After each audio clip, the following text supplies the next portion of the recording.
Walk with me, the future's at hand. Here with us, here where we stand. We both know the power of pain. We get back up and start it again. New love, no place for tears. Deep behind those frozen years, come with me and we'll go dreaming. Good day, everybody. How's it going? Yo, good to see every single one of you. Welcome to the JB Font channel. I'm your host, James Fauntleroy. The JB Font channel is also available on all major podcast platforms like Anchor, Apple, Spotify, and Google Podcasts, so you can subscribe there. I'm also part of the Revolutionary Blackout Network. You can find me on the JB Show on Sundays at 1 p.m. Eastern on RBN. You can also see me on the Roundtable at 6 p.m. Eastern on RBN. Please make sure to give this video a thumbs up. If you are new to the channel, please make sure to smush down that subscribe button. And if you do, I promise you some cookies or some brownies or some gummy worms. I don't know. If I can give it through the screen, I probably definitely would. But it's the thought that counts, right? So I want to give a shout out to all my patrons on Patreon. Thank you for the patrons on Patreon, as well as the patrons on Coffee. Your additional support actually helps me keep the lights on. I'm actually kind of in the water in my account right now, so that definitely helps. And, it just, humbles me to know that people are wanting to listen what I have to say. So I'm just happy to be able to have some support at all. And if you guys wish to donate to my Coffee or Patreon, if you have a little extra and you're feeling a little generous, it's in the description or as well here in the Chiron going down below. So with that, I want to say hey to everybody who's in the chat. It's so good to see every single one of you. Hobo, so good to see you. Where Pilgrim, my buddy, good to see you in the chat. Hey, Robin, so good to see you. Leroy, good to see you, homie. All right, Raziel, it is a beautiful Tuesday. So good to see you. Tony, yeah, good to see you as well. All right. A dingo ate my baby. So good to see you, Jenna. All right, is in the chat. Andrew, nice to see you here as well. Can I mail you a sundae? I can probably mail the ingredients. I don't know, but they won't be cold, trust me. But hopefully they'll get to you. Bill Bradley, yes, good to see you. That you caught me. Gotta catch 'em all. Gotta catch 'em all. JB Font. All right, Gary, good to see you. Hey, chip in and buy you a shirt. Thank you so much. Whatever, man. How are you doing? All right. I'm okay. You know what? I'm gonna be honest with you. I've been jamming to music and cleaning all day because I've been prepping for Rome, coming here for Tour for the Poor for this weekend. And actually, I've actually been kind of happy today. So I'm gonna be honest with you. This is pretty much a stream to kind of spread that happiness, that positivity. And I just don't want to hold on to it to myself. I want to, look, I want to spread happiness like good cocoa butter all over y'all. So basically, that's one of the reasons why I'm doing the stream today. So yeah, Derek, good to see you here in the chat today. Spring cleaning a little bit. Yeah, I need to do it. I got to get under some places, but yeah, definitely. Thank you so much. Uh, Look, it was clean. It fits, and I wanted something bright today. So sue me. That's really, So that's why. So now that I have you all here, this is also kind of be a bit of a Q&A, and if you guys just want to chill and talk. And one of the things I wanted to talk about was hopes for the future, focusing on the positive things that you want to see, and things that things that give you hope for humanity. Anything that you can think of, anything that you would like to share. Um, Basically, that's what I kind of doing this show of. It may not be anything very deep in topic, and if you're here for that, I'm sorry. You guys can come back next time. But that's pretty much what I am doing. And by the way, Gary, yes, I can fold a fitted sheet. I know it's a flex.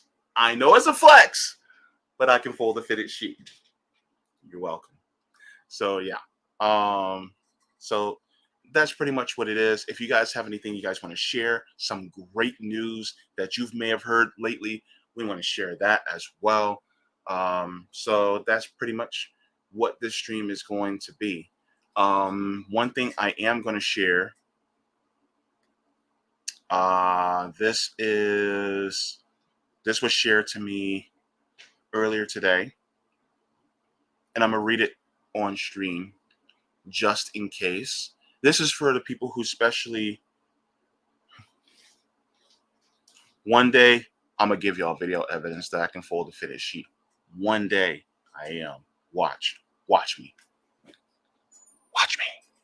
I'm going to share this because it was shared with me earlier. And hang on, let me do this. Okay.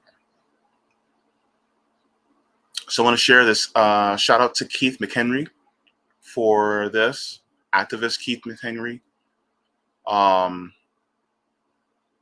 And this is in response to a tweet that I had made earlier today. The response for the tweet was, I said, getting arrested for feeding the homeless just proves that we live in a failed state. When compassion is considered illegal, the government is a failure. And, I said homeless just doesn't exist anyway, but that's also a parallel conversation. In response to that, Mr. Keith McHenry posted basically a meme for that.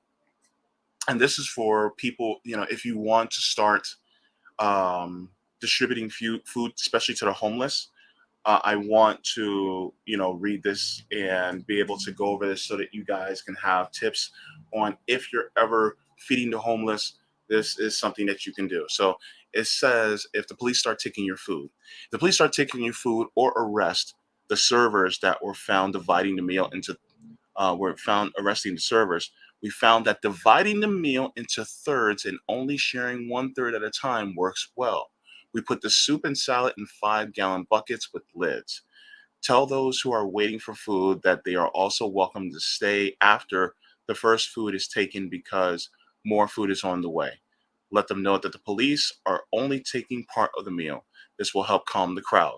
If those waiting to eat feel that the police are taking their meal, the crowd can become very angry and give the police a chance to start fights with the hungry. The second one is, after the police have left the area, bring out more food, but still have some hidden so that if the police come back, you still have more to share. Now, this is, something that if you guys want to share, actually, let me put the link to this tweet in the chat. You guys can always go to my Twitter and go and see it. But if not, you guys can go to Keith_McHenry on Twitter, and you guys can give that person a follow. They are an activist, and yeah. So I just put the link to his Twitter in the chat. Yes, Tony, it is. Tony Plow says, great advice, although I absolutely hate that this needs to be taken into consideration. Yes, I agree. But look, we have to come up with ways to make the world better. And if we have to come up with ways because the laws are unethical and unjust, then that's what we have to do. Because honestly, what are tactics for helping people to preserve their lives is something that's deeply important. And to anyone who berates me for um, anyone who berates me for disobeying the law and feeding the poor, let me ask you this. Now, if somebody is life is in danger and they're suffering from a medical emergency, and I can offer medical assistance right then and there, and if I do, and I preserve that person's life, you call me a hero. But if I feed someone who's hungry or starving and I preserve their life, you want to lock me up. Make that make sense. If the law is counterintuitive, counterproductive to life, liberty, and the pursuit of happiness, then it shouldn't exist. And it be it shouldn't be followed or enforced. And if you are in law enforcement and if you're putting the handcuffs on me for feeding the poor and the homeless, what does that say to your conscience? How do you sleep at night?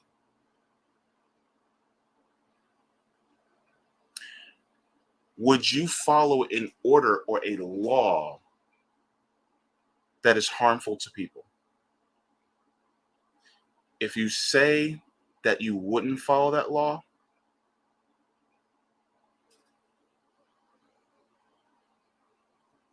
then don't cuff me up. Look the other way and keep it moving. Or grab a plate. Just saying. Okay, so back to the list. All right. So,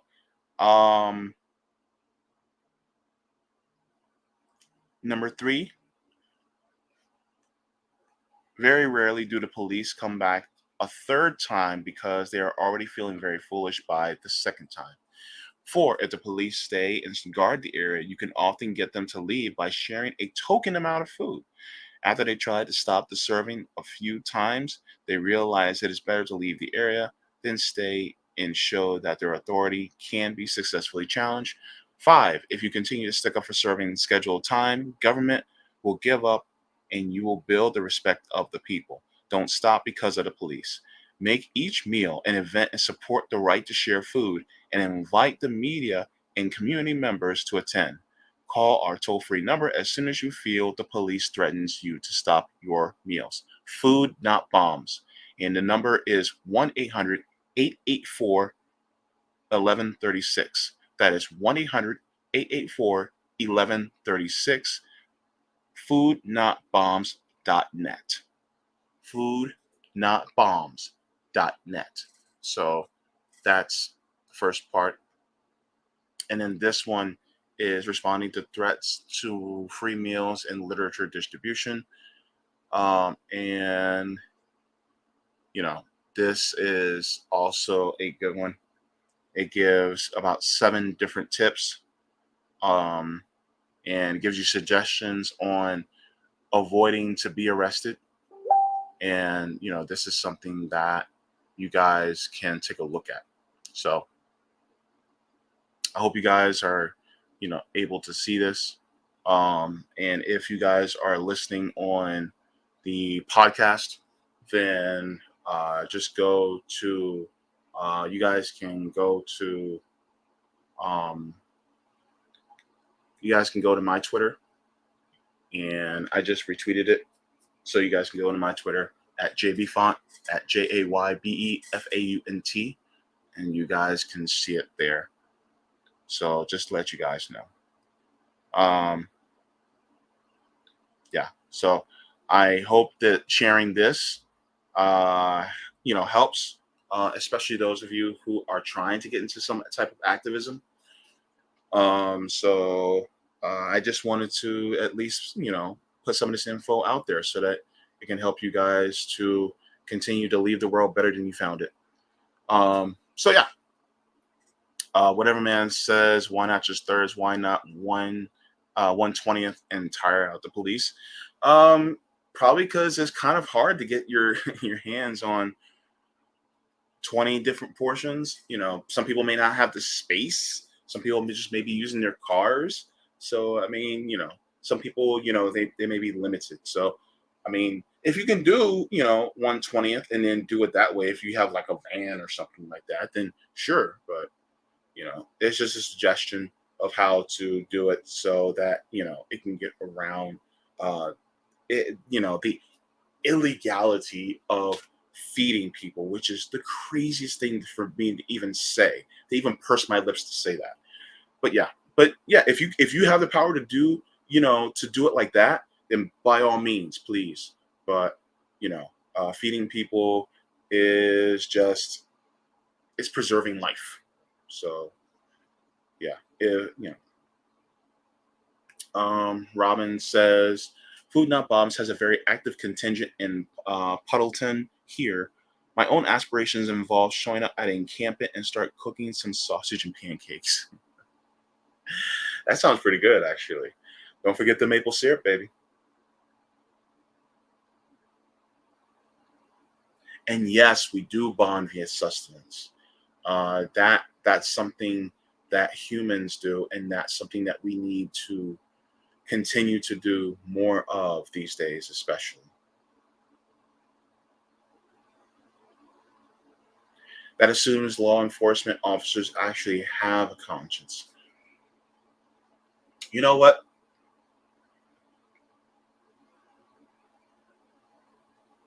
I'm not going to necessarily judge if they do or don't. I'm going to appeal anyway. And if they don't, okay. But even if they do just a little, but they still, fight against us, then let that little nugget be right in their brain and in their heart. And let that guilty conscience grow and grow and grow. And maybe, just maybe, when the next person comes after somebody like me or somebody else starts, feeding people, and then they have that itch that, "Oh, I gotta follow this order, I gotta do this," maybe, just maybe, they'll be like, damn it, and just look the other way and keep on moving. And then allow people to keep getting fed. Maybe, just maybe. Who knows? Maybe, just maybe, that might be somebody new in the police force that just got in there. And then you're helping them realize that there are some unethical and unjust laws that should not be obeyed, some orders that should not be followed. Maybe, just maybe, right? We can help that. We can influence them to not be who they typically are. So yeah, hopefully you can do that. By the way, I had invited some friends to show up if they want, and be with me just to talk about different positive things that either you're doing or what can be done. Please make sure to share it in the chat. Any good news that you guys um, any good news that you guys are discovering today, have happened. I don't care if it's even good personal news. Share it with us so that it just be a positive sharing stream. So with that, I would like to introduce Trey to the stream. What's going on, Trey? Hey, nothing much. All right. Nice to have you. Yeah, thanks for having me. Yeah. How's your day going? Meh, not much. Yeah. Okay. Well, it's good. No news is good news, right? Right. Yeah. So, I was just finished sharing, the list for people who want to feed other people. How to avoid, either getting arrested, or if police do show up, then they can do that. We were just basically talking about the the ethics of, you know even if a police officer arrests you, let that be a splinter in their mind so that it bothers their conscience. So that maybe next time when they see somebody feeding someone, then they may get that inkling to just look the other way because it hurts their conscience. You know what I mean? Yeah, I know What what are you your mean. thoughts? Hmm? What are your thoughts? Oh,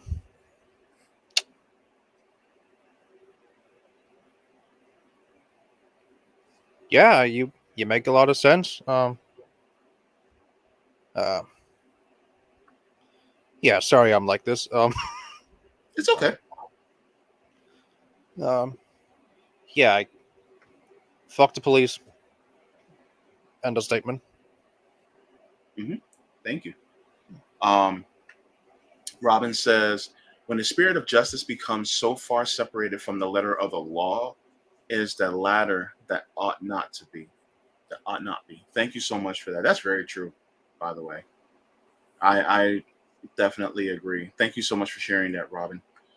Leroy says these laws are made up to keep oppression in place. Did you know that it's illegal to capture and store rainwater in Vegas? I think it's illegal to capture and store rainwater here in Florida too. I think. And we get a lot of rain, especially afternoon showers. You're in Florida too, right? Yeah. Yeah. So those afternoon showers that we get, I mean, we get plenty of rain. Oh Um, God, yeah. yeah, especially in right now, we're going to start getting it probably by the end of this month, towards April and May. Those afternoon thunderstorms it just dumps rain. Mm-hmm. So Yep. if y'all want to see a dump of moisture, yeah, I said the thing. Then come to Florida. Pun intended. Let me stop. I'm gonna stop. I'm gonna stop. What's the reasoning behind water collection ban? I honestly don't know. For some reason, uh, I'm guessing that they think that you won't purify it enough, and if you somehow distributed it or something like that, then it can harm other people. But you cook your own food, and you can distribute that. Like I can literally have a bunch of people come over and distribute my food. Why does my water essentially have to come from the pipes of the city or the county? Like what matter? What does that matter? You know. So yeah. Um. So and yeah, Leroy. I mean, look. Don't get me wrong. Like I love my filtered water, but I mean, if you can collect rainwater, shit, do it. Because thing is that why should you have a ban on? Why should you have a ban from a substance that's covered 70% of the earth? Why should you be banned from taking in a substance that you're mostly made out of? Right? Makes sense to me. Does it make sense to you, Trey? Yeah, it makes perfect sense. you know? Yeah. So, what other good news, people, that you guys have been experiencing today? Um, oh, and just to let you guys know, I'm going to be having Rome here this weekend. So, going to be doing Tour for the Poor here in Orlando. So, if any of you guys are local here in Orlando and want to come down, and help out during Tour for the Poor, that would be great. It'd be great to actually see a lot of you, to meet you in person. I would love to. If you guys are not able to come, if you guys can, if you guys are, on Twitter and you guys want to share or retweet at least Rome's Tour for the Poor, so that we can get more donations, so that we can do more here when it comes down. Please, that is great. That is appreciated. Or if you have a little extra, and if you're good, that's what I'm saying. If you're already good, if everything's good on your end, and you have a little extra and you want to contribute, then you can contribute to Rome's Tour for the Poor. and when he comes down here to Orlando, mind you, he's going up to Massachusetts to be with Savvy Sabs after this in April. So also, if you guys want to contribute to that too, that'd be awesome too, because that's what it's about. He's been in Jacksonville before. Did you ever get to meet him in Jacksonville, Trey? I did. I did help him out in Jacksonville. Oh, really? Yeah. How was your experience? I liked it. I liked it. He's doing phenomenal fucking work. He's doing great work. Yeah. And I meant, is he taller than you expect? Much, yes. Okay. Yeah, I'm anticipating looking up when I see him, because he's a giant in spirit, but he's also a giant in personality. So it's cool to meet people, in person, be able to interact with them.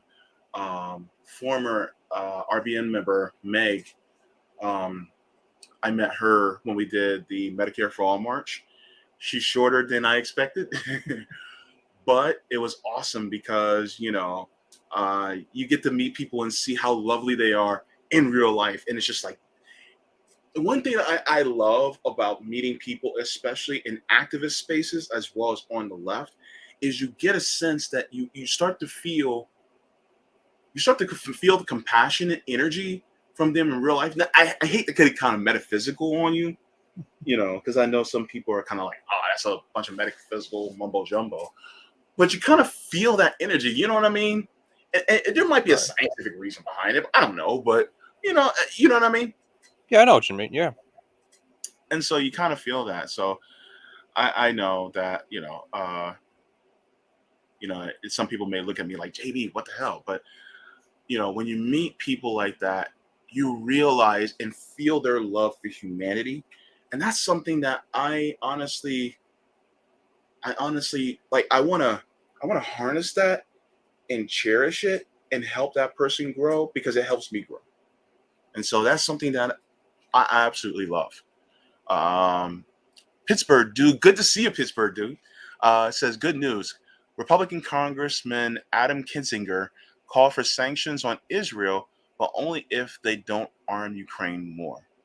Laugh out loud. Now, I don't. You know what's funny? Okay, I'm racking my brain about this. Now, please don't cancel me. I know that sanctions harm people. And so I'm getting to the point where I'm like, I definitely am for the BD, the boycott and divestments. As far as the sanctions, I'm kind of on the fence when it comes to Israel. The only reason why is because I don't want, the people to suffer. I just want the government to, to suffer the consequences of oppressing the Palestinian people. You know what I mean? And so it's like, if they have targeted sanctions against government and government officials, then yes, I'm for BDS. I just don't want the people to suffer. Does that make sense to you, Trey? I completely agree with you. Agree with you. Yeah. Yeah. Because, I mean, sanctions have only hurt people. Absolutely. But I want the government officials to feel the pain of what they're doing to others who are being oppressed. So that's the thing. So, I mean, I hope I don't get canceled for that. I stand against oppression of all sorts. You know what I mean? Yeah. Yeah. I don't think you're gonna get canceled. You're too lovable. Yeah, definitely, man. Thank you. Let me see. I'll be following soon, but I've got to get off. Okay. Have a great day, Robin. You're going to have an amazing day. I visualize Meg being 6 feet tall. No, no, she's definitely shorter than that, but she has a gigantic heart.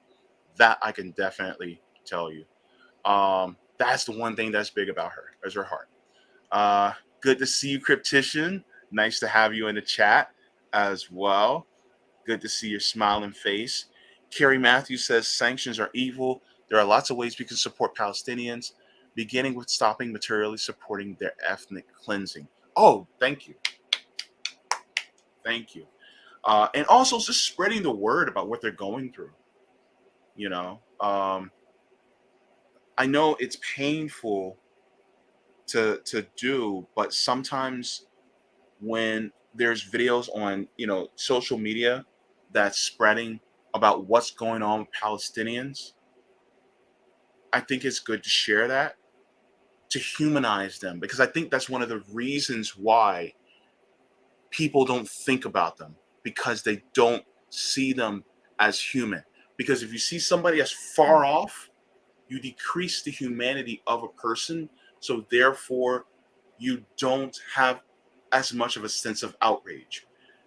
What's going on in Ukraine right now, and all the people who are saying, "Oh, we stand with Ukraine," is because Ukrainian people are being humanized through media.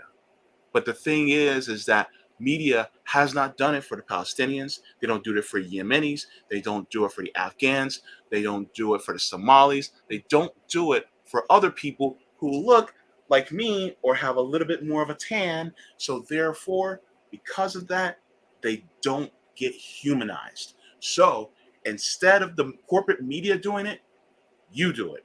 You humanize them and you show that they are people who are deserving of being liberated and not being oppressed. Because, yes, Ukrainians should not be oppressed as well. Russians should not be oppressed as well. Let's get it right. Okay? People who are on the border are being oppressed. People who are in the global south are being oppressed. Keep that same energy everywhere. Keep that same energy, right? That's all I'm trying to say.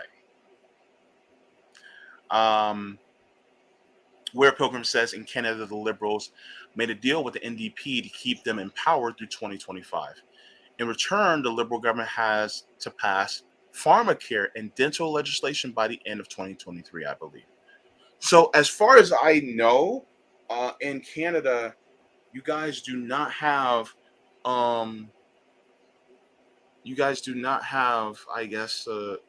want to say, I don't want to use the word free, but you guys don't have universal pharmacy or pharmacy pharmaceuticals, or care, and you guys don't have, excuse me, universal dental care. So that would be something that would put you closer to the NHS in the UK. Which, if you guys can get that, then I think that would be awesome. So if that happens in Canada, great, because that's you guys closer towards more freedom for people, especially in those areas. Did you have any thoughts that you wanted to add on that? No, not really. Okay. All right. Cryptician says the entire Ukraine situation is a reflection of how horrible it is. It's always was going to have Biden as president. Going to be to have Biden as president. Yeah. I mean, we were sounding the alarm, way before, about how Biden is a parallel and even more advanced villain than what Trump was. Don't get me wrong. Trump is a demagogue and a war criminal himself. But despite that, Donald Trump doesn't have 40 years of practice within government of doing it. Joe Biden does. Is Donald Trump a racist and a apist? I'm not going to say the R word because YouTube likes to do shit with you. Is he an apist and a racist? Yes. Donald Trump is. Is Joe Biden the same thing? You bet your ass he is. So it's like, what's really the difference? One has 40 years of practice in government, the other one doesn't. That's the only difference. So And sometimes Donald Trump says the truth out loud with his whole chest. Because there's some shit that he says out loud that we're like, yeah, that's true. He's right. But a broken clock is right twice a day. So take it with what you will.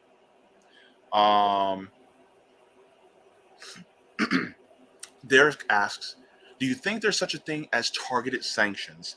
Like, is that idea really a thing that works in real life, or just a fairy tale ideal used to sell sanctions? I'm going to say I hope so. I'm not going to claim to be some expert here on geopolitical strategies. I don't know. If there is, I hope that there is, and that it can be used. But if it's just an idea to sell sanctions, then fuck sanctions overall. That's what I say. Either targeted sanctions or none. That's what I got to say. So, Cryptician gave you a shout out, by the way. Thank you. Yep.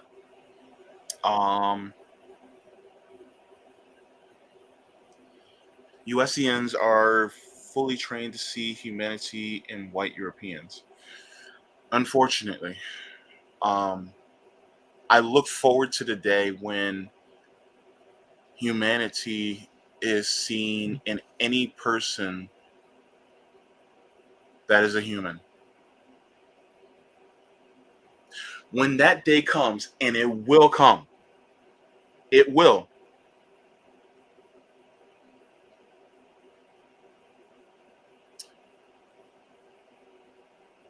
We're saved. We're saved. Let's talk about Biden's cages. Yep. Oh, yeah, he has cages. By the way, there's another cage, you know, in Guantanamo Bay. That's also a cage too. So, thank you, Cryptician. JB has a special way of bringing out the humanity of any situation, or in the case with NATO, Biden, Ukraine, the inhumanity of some people. Fuck NATO. I said it. I said it. They're an anti-communist faction that once the Soviet Union was dissolved, that was basically their objective. And really, in all actuality, they were supposed to disappear because their usefulness has disappeared once the Soviet Union dissolved.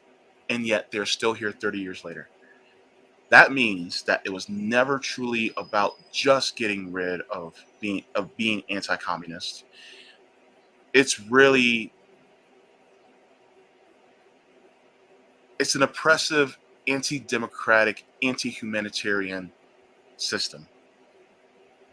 And any system like that causes oppression, especially what the NATO has done in the global south, deserve to be burned with fire. I said what I said. Come after me in the comments. I don't give a fuck.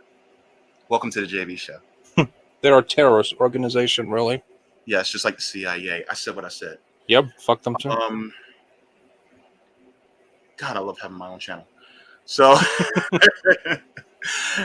Me too. Where program says pharma, dental, and vision aren't part of the universal health system as of yet. So if this pans out, it's a big deal, dude. I will look. Where Pilgrim. If you're on Twitter and you're talking about support for expanding that in Canada, tag me and I'll retweet your shit.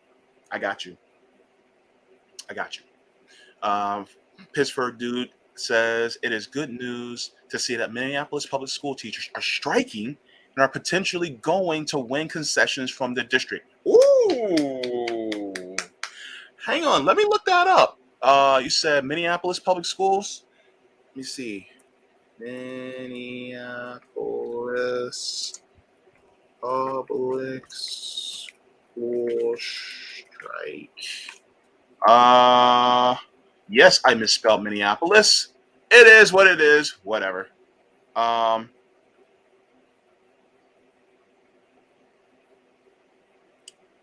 right, let me share my screen. Oh, it's still sharing it? Good God, JB, get it together, man. What the hell? All right. Let's see. This is from the local news. This is from KSTP, ABC Local 5 says MPES says district union closer to agreement, make up days to extend deeper into June. Let me see. It says Tuesday, March the 11th, day of missed class from students in Minneapolis public schools as the teacher strike continues. The district and educators have yet to reach a deal that will put the students back into the classroom. As an update from this district late Tuesday morning, said the negotiations team, as well as Superintendent Ed Graff and Kim Ellison, the chair of the MPS Board of Education, are continuing negotiations Tuesday as they work past 1 a.m. Monday night. The district statement said that the discussions helped Monday move them closer to an agreement with the Minneapolis Federation of Teachers. According to the MFT, the two sides have moved closer, but as the district's last offer isn't good enough to end the strike. We haven't gotten what we needed in all these years, and I am kind of excited that things are moving, but also worried because of our kids. We'd rather be in the classroom. That was from Mary Browning, teacher. Get out of my face advertisement. Says the MFT says it is still fighting for the right to contract language during their negotiations, such as making resolutions permanent and not temporary. Teachers are also asking for more competitive pay beyond what the district is offering. Meanwhile, educational support staff negotiations seem to have stalled, with school leaders saying they are striking with its last and best offer for EPS. Um, so yeah. By the way, when it comes to school districts, and as a son of a former teacher's assistant, they also matter. They also deserve competitive pay. If you're a teacher's aide, teacher's assistant, janitor, working in the cafeteria, I don't care who you are. If you're working in that school and it's for the betterment of education, either directly or indirectly within the school, you deserve a thriving wage because you are literally helping to build a nation. Full stop. A thriving wage, not a living wage, a thriving. It is absolutely asinine that if you're helping to keep students healthy and clean by making sure the bathrooms and the hallways and the classrooms are clean, that you are literally contributing to help building a nation. And if you are a teacher's aide that's helping the teacher, if you are working in as an aide in the ESOL class, or helping kids with special needs, or if you're helping kids with learning disabilities, or if you're in just a regular ed class and you're helping teachers, then you also deserve a thriving wage because you're literally helping and assisting to build a nation. And it should not, and I don't care if you don't even have a high school education. If you're working, you deserve a thriving wage. I'm going to die on that hill. Yeah. It continues. The district has offered a wide range.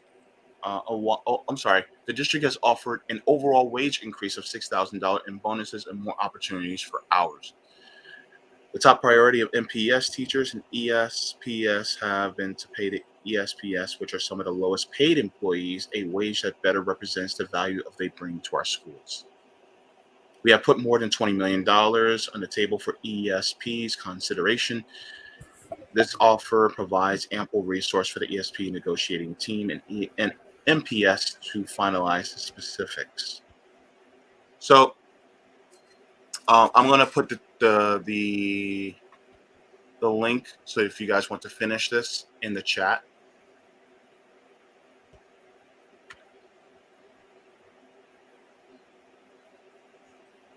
If you guys want to read the rest of the article. But thanks for telling me about that. I really appreciate that. What are your thoughts, Trey? I hope they win. I hope the teachers win. Yep, me too. And we all should have a thriving wage. Yep. This $15 is a joke. That's what they're selling. And it's an absolute joke. Yeah. $30 should be it or more. But, Mhm. you know, this fucking country, Jesus Christ. If you don't have a sense of outrage, then there's something wrong. Yes. Yeah. Everyone should be pissed. Yeah, definitely. Gary says the magnitude of the world's oligarch exploitation of the world wealth is phenomenal. Yes, it is.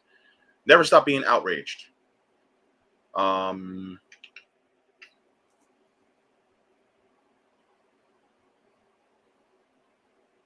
see.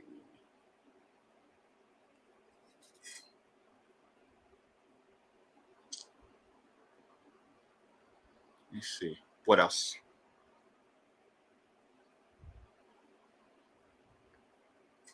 Pittsburgh says it's good to see that Pakistan's PM Imran Khan praised India's independent foreign policy.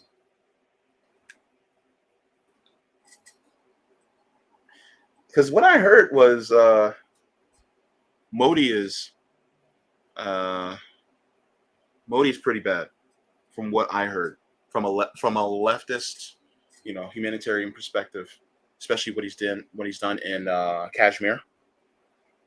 But if he's kind of staying independent out of this whole clusterfuck, I think that's pretty good. So, but still, it still doesn't erase, his Hindu nationalism and what he's doing over there in India, by no means. But that's one, I guess, glimmer of hope that's coming out of India.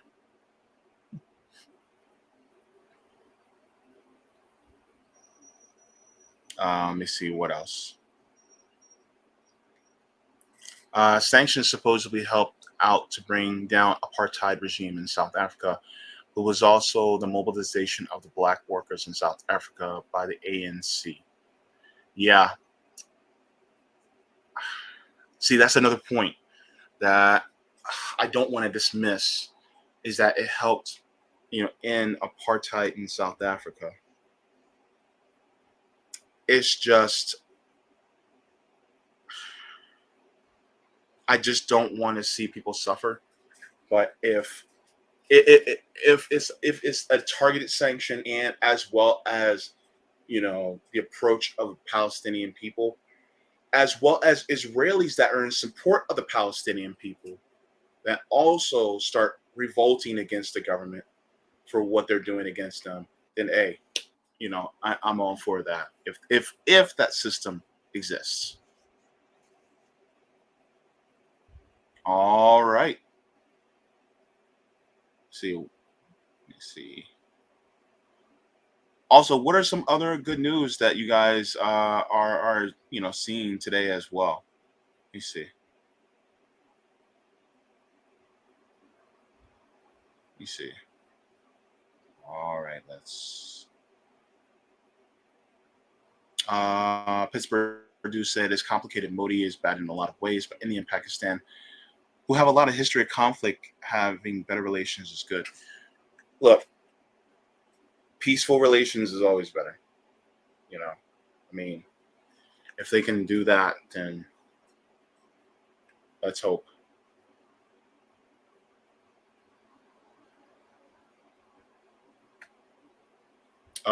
And Khan's statements were specifically about India not going along with the U.S. push for sanctions on Russia. Well, that at least that's good. I mean, I'm grateful for that. So, yes, non-complicity is imperialism's greatest challenge. That's good. Carrie Matthews says Seattle students are walking out because of the lifting of the mask mandate. Okay. All right. Yeah, I still wear masks as a personal choice. That whole history is complicated and tied up in colonialism and the largest human mass migration in history during the partitioning of India. Thank you so much for that historical context, Bill Bradley. Um, I got to brush up on my history when it comes to India because I'm a little embarrassed to say that I don't really know as much as I should. But, you know, colonialism has done nothing but to harm any country within this world. And I really think that colonialism, it hasn't went away. It just, has changed. It just morphed a little bit. It's like the same. It's like the same recipe still. It just molded into something else. You know, it's. I hate to put it like this, but it's like just because your eggs are no longer sunny side up and they're scrambled, they're still eggs. Doesn't matter, right? Sunny side up eggs are still eggs, even if you scramble them.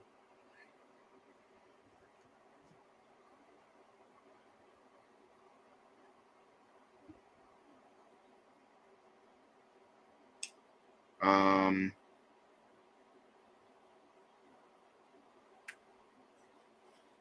Anarcho. I'm not. I don't want to butcher that word, but AT. Sorry. Sanctions only hurt regular working people. They are meant to make life so unbearable in the target country that the people will welcome any regime change, usually the extremist right. Yeah, I think that if you look at the history of the United States interventions within different countries, every single time they have done a regime change, it was always to the extreme right, which should alarm you if you are intellectually honest. As if you're somebody on the right who considers yourself intellectually honest, the fact that they are always putting someone to the extreme right in positions of power as puppets for this government should give you pause as to your position on things in the world. Because they never put somebody to the extreme left in these governments, which makes you wonder, it gives you pause. I'm not even going to finish what I was going to say, but it just gives you pause. Oh, so it looks like it's going to be a panel today. Hello, Reef. What's up, JB? Good to see you. Welcome to the party. What's up, fam? Party. Hello. What's up, Trey? Hello. How's everyone doing today? Oh, we're doing good. We're just having a conversation, trying to bring up good news. We're just vibing. I like that you're trying to get. I like that you're trying to get the stoners all up early. 2:00. Trying to get them out here, get them up. Look, wake y'all ass up and be happy with me, damn it. I know, right? Like, dude, I fucking stayed up till 5 o'clock and woke up. I was like, oh god, what happened? What happened? What happened? And then I was like, oh shit, JB's gonna do it there. Oh god, I guess all right. Like, oh my goodness. Oh my oh my god. Oh my god. Like, fucking. So what's on the agenda today? What are we talking about? What are we doing? Earlier I was sharing about different things that we can share. This is really meant to be a more positive stream, sharing the news that's going on. And I had shared some tips from an activist on when it comes to sharing food. And if the police try to stop you, I shared some tips on that already. And then we started talking about some good things. Like, for instance, the Minneapolis public schools, they're going through a strike right now, and they're close to reaching a goal. I gave some of my thought. Me and Trey gave some more thoughts on that. as well as we're talking right now. We're touching on India staying in a neutral position, and not siding with the U.S. regarding sanctions on Russia. And we're talking about, we're trying to touch on. I kind of touched on sanctions a little bit regarding Israel because I said that I was a little bit on the fence when it comes to sanctions because I do not like sanctions because they only hurt people.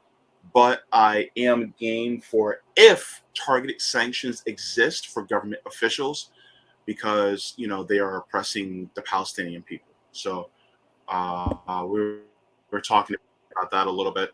And we're still kind of going between that and the subject of colonialism within the world. Well, I think I'm just reading. Right.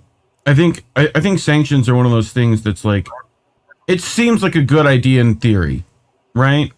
In theory, you have like, it shouldn't hurt the amount of people and whatever, but it always does. We look at the sanctions that have happened in South America and stuff like that, like, to Venezuela, things like that. It definitely hurts, the people more than it does anything else. And then on top of that, it usually only escalates violence past that, right? Like, if it goes poorly, it goes really poorly. Like, Yeah. So, like, how long have we had Cuban sanctions in place? Like, we only just now fixed that stuff, but I've also found interesting recently this whole DeSantis shit since me and you were in Florida. Like the recently what the don't say gay bill. Have you seen that? Oh man, yeah. Like what is that? Makes no sense. Like, seems like political pandering from the right, So yeah, it's political. You know what? Truth be told, it's just this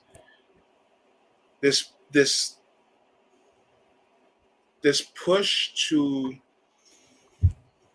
drive and force heteronormativity into our society when, truth be told, if you look at a lot of our ancient civilizations, especially ones that were indigenous, heteronormativity did not exist.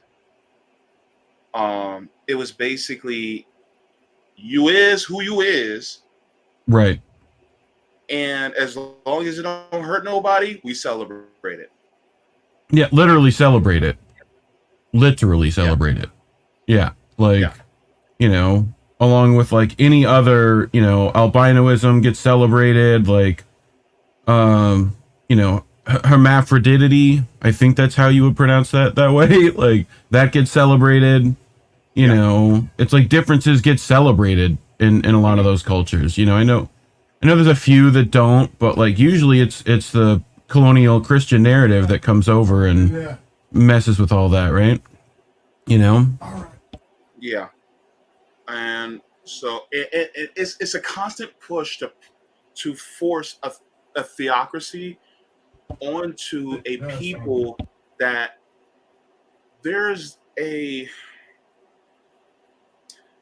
kind of an agreement or a social contract, and as well as inserted into the Constitution that we do not force, and there should be a separation between church and state. Yep. So therefore, to push religious beliefs, hang on.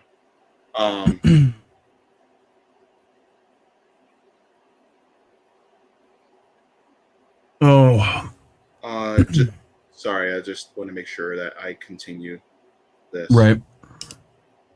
To push, I should probably look up some specifics on it while I'm thinking about it. To push you and force your religious beliefs on people who do not share your beliefs, and then punishing them for doing so, for expressing their beliefs Yeah. is really anti-democratic. As far as constitutionally, it's anti-American and it's anti-humanitarian. Now, I can sit here and embrace somebody like Trey being straight, right? Right. He's straight. He dates. Get used to it.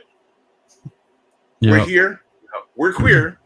Get used to it. It's like, it's what it is. What it is, and people like him and Ben Shapiro,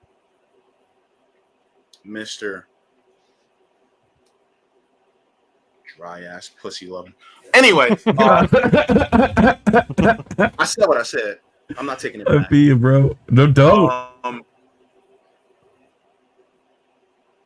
He is talking about, because Disney decided to side with people who are against the Don't Say Gay bill, which it's like Disney's only doing it for capitalistic, reasons.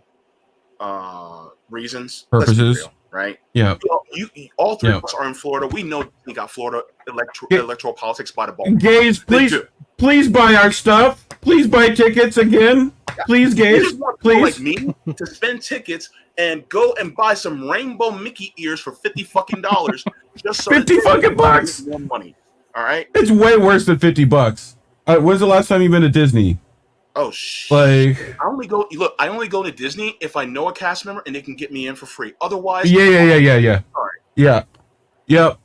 Like, dude, like I remember going back when I was a kid, like I think I got a letter opener at Epcot that was like fucking ridiculous. Like just to have a thing that like said I went to Disney.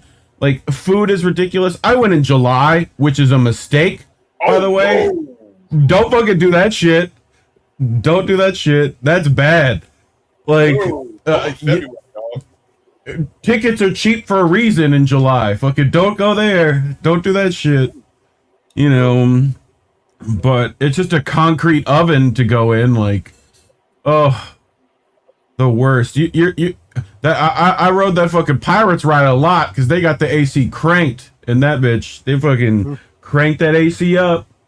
You know, like Trey you're just nodded like sitting there yeah. riding. You're like, oh, yep, Jack Sparrow, cool. Just stay on the Pirates ride forever. Like, you know, but Yeah. no, I don't understand why, people forget Florida is like pretty much South Georgia most of the time. Like unless you're in like one of the big states, like big cities, I mean, like unless you're in like Orlando or Miami or Tampa or Tallahassee or whatever, like it's going to be mainly like rural Republican, Christian conservative, like,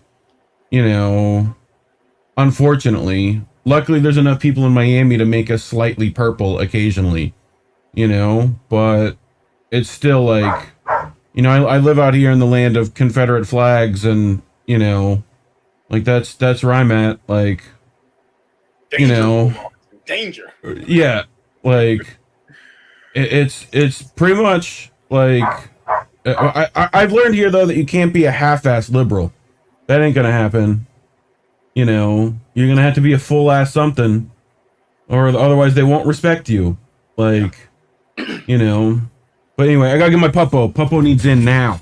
Fucking diva. Ah!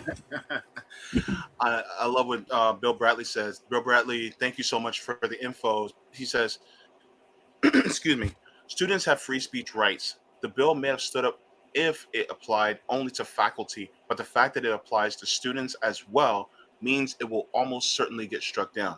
Now, the fact that somebody like DeSantis put this bill up, Yeah. it shows his super authoritarian, hateful ass nature. It says, but I think DeSantis prepping for 2024, even if the bill gets struck down, it still makes him more popular with his religious base. Look, I'm gonna say this right now. Whatever.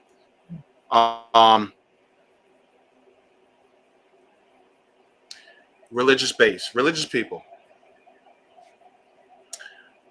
If y'all really anti-gay, especially y'all in the black church, then y'all need to fire your choir directors. I said what I said. because y'all sitting here with the choir directors, and y'all be singing during the choir, and y'all be like, ah, you know, because the choir be all, you know, turned out and doing good and everything. And yet, right, you got Gary, you got Chris, you got Jerome, right, directing that choir like he owns it, doing the damn right thing. Fucking doing it up. And yet, y'all turn a blind eye when, you know, and y'all know he got a roommate, right? Yep. And yet you guys are so against somebody like him, but y'all still game for that choir being fired, right? Oh, I mean that collection plate's gonna get a little lighter every time, don't it? They kick Jerome out. Yeah. Like, but you know, I mean, I know in Florida, like this is an issue here to some degree. I mean, it wasn't that long ago in Orlando, we had major violent crime over this like particular version of hate crimes. You know, like where was at that? I forget the name of that club. When was that? A couple of years ago? Not even. Yeah, like. That's you literally know, like that's about a mile and a half from me. Yeah, I mean, and that's on Orlando, where you think like, you know, that like we would have already been done over with. Like, I'd understand if Tallahassee, like it's all fucking country boys up here, like, you know, in Orlando, that to me made no sense. I was like, wait, what the fuck? Isn't Disney and shit there? Like, how the fuck they be doing that there? Like, but you know, hate is wherever hate is, so you know. But I just don't get it. I don't feel like why, you know, I think conservatives feel like their kids are just gonna suddenly turn gay if their teacher talks about Liberace or something, like, you know, like I never understood that. Like that's I used to have arguments with my like super Republican friend like back in the day, and I was like, so if you think it's a choice, does that mean you would choose it? Does that mean there's a possibility you would choose that? And it's like, you know, it's like, bro, well then, like, what are you fucking doing? You know, like, you know, oh god, like, what are you trying to tell me? Do you need help? You need to reach out? You know, look, it's the if deal. You're afraid of turning gay, you probably yeah, probably are. Yo, just put your finger on your ass and enjoy yourself, bro. I mean, it's fucking 2020. If you ain't fucking eating ass at this point, like, the fuck you doing? Real talk, you know? Like, okay, I'm a venture into a conversation that I don't think might get me in trouble. No, but it's whatever.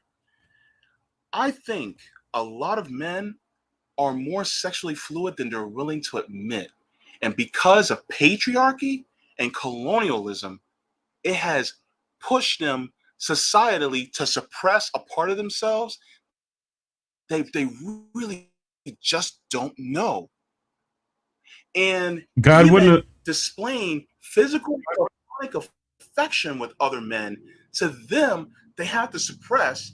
So they try chat with women, or you know, they just don't feed that part of themselves, and therefore they end up being cranky, they end up being angry, they end up being, you know, loners, and they just suppress themselves even further. So next thing you know, shit, they just don't realize it. It's like, right, dude, hug your boy. This is about, you know, sexual health across the board. You know, yeah. Like, you know, do you remember when Jimmy was talking about this? Jimmy Dore was talking about, like, you know, it's just a weird male perspective and whatever. He was talking about like ass play and stuff and like trying it out. Just try it out, man. You know, like it was pretty funny. I'll have to go back and find those clips for you because it's hilarious. But Yeah, I mean, this is sexual health across the board. You know, the amount of men who don't engage with that part of themselves at all, as far as like healthy sexual relationships in any way. None of them are taught that. None of them are like explained any of that. You know, God decided to do something dumb and give 14-year-olds like testosterone, and decided that was going to be a good idea. You know, like. And it's just crazy that like we're still in Florida. So they still teach abstinence only stuff everywhere. You know, like people are getting their like sexual education from like YouTube and porn. Like that's what they're doing. You know, and I don't think Euphoria is probably doing a great job of like teaching the folks, you know, like how to do things healthfully. Because I think even on the show they're fucking fighting, right? Like. You know, so I don't know. I just find it. We're still arguing this shit. We're still doing that. Like, it's crazy. Like, how have they not figured that shit out yet? You know, some motherfucking slow learners. I honestly think I'm thinking about doing an LGBT or basically a queer episode where I invite a bunch of people on the left to do a panel, and we just talk about different issues about being queer on the left. But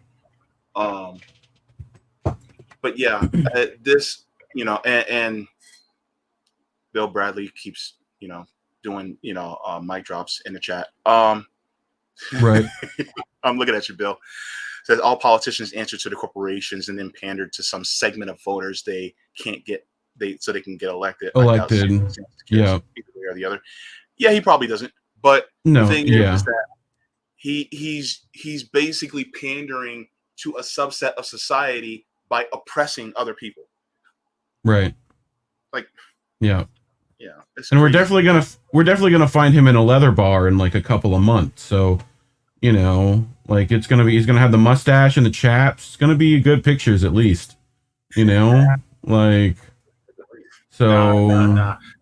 You know DeSantis is a tough play. Allegedly.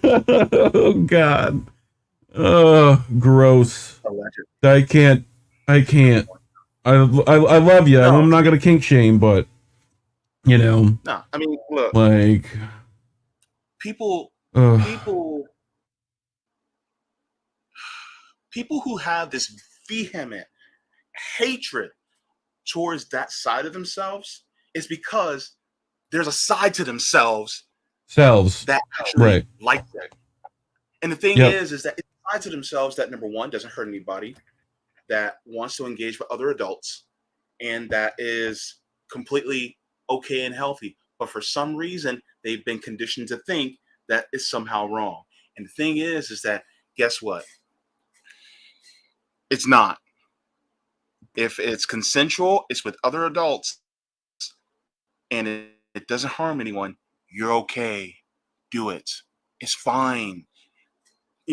Just, and even if you're vanilla and straight, fine. It's okay. But the thing is that people want to oppress other people because of the difference. And they want to go into other aspects of society and say, well, it's because of this and that. It's like, number one, not everybody's going to follow the law of the deity that you worship. Number one. Number two, we also see scientifically that animals in nature do it. Humans have been doing it ever since humanity has existed. Whether you come from it from a secular view or you come from a theist view, humans have been queer since the beginning of the time. Yeah, like, yep.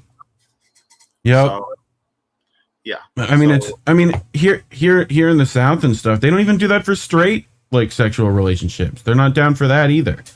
Like, it's I think it's because they have such terrible sex that they feel like no one else should, so they don't do anything to improve their own sexual well-being or like learn some shit. They don't even know what the fucking, like they haven't read a book on it ever. Like, I think that's part of it. Like they're so repressed, like, that they're not able to fathom any other sexual relationships, let alone normal ones. Like, so I don't know. I hope they start figuring it out soon. That would be nice. Outside of capitalism. Yeah. Yeah. I mean, they can't fathom a system outside of capitalism. So you don't think that they can't fathom a system? They can't fathom anything, outside of their own sexual preference. Like they can't dream big enough, anyways. Right. So. I think I watched recently the Daryl Davis was on Rogan again, and he talks about this a lot, that's mainly exposure is the thing you have to do. You have to expose these people to it, because it's not that they're not good people, and they they want to be nice to someone. I think that's part of Southern hospitality. You generally do.